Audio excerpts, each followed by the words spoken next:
കൂട്ടുകാരെ, നമുക്കിന്ന് ചതിയനായ കുറുക്കന്റെ കഥ കേട്ടാലോ? കഥയുടെ പേരാണ് കുറുക്കനും തേനീച്ചകളും. ഒരു കുറുക്കൻ കാട്ടിലൂടെ നടന്നു പോകുകയായിരുന്നു.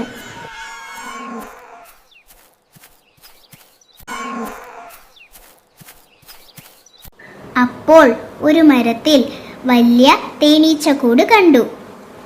ഇത് കിട്ടിയാൽ നല്ല രുചിയായിരിക്കുമെന്ന് അവൻ വിചാരിച്ചു. കുറുക്കൻ ഏതു വിധേനയും തേൻ കരസ്ഥമാക്കാൻ തീരുമാനിച്ചു.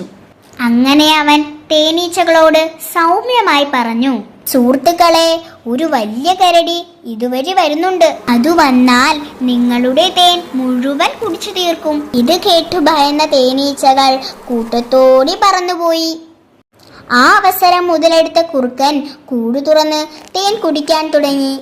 തേൻ കുടിച്ചുകൊണ്ടിരിക്കുമ്പോൾ തേനീച്ചകൾ തിരികെ വന്നു. അവരെ കണ്ട കുറുക്കന്റെ കണ്ണുകൾ പേടിയിൽ വലുതായി. തേനീച്ചകൾ അവനെ കൂട്ടമായി ആക്രമിച്ചു. കുറുക്കൻ വേദന കൊണ്ട് ഓടാൻ തുടങ്ങി. തേനീച്ചകൾ അവനെ പിന്തുടർന്നുകൊണ്ടിരുന്നു. ഇതിൽ നിന്നും കൂട്ടുകാർക്ക് എന്താ മനസ്സിലായേ? ചതിയിലൂടെ നേടുന്നതൊന്നും ഏറെ നാൾ നിലനിൽക്കില്ല. ഈ കഥ ഇഷ്ടമായാൽ ലൈക്ക് ചെയ്യാനും സബ്സ്ക്രൈബ് ചെയ്യാനും ഷെയർ ചെയ്യാനും മറക്കല്ലേ കൂട്ടുകാരെ.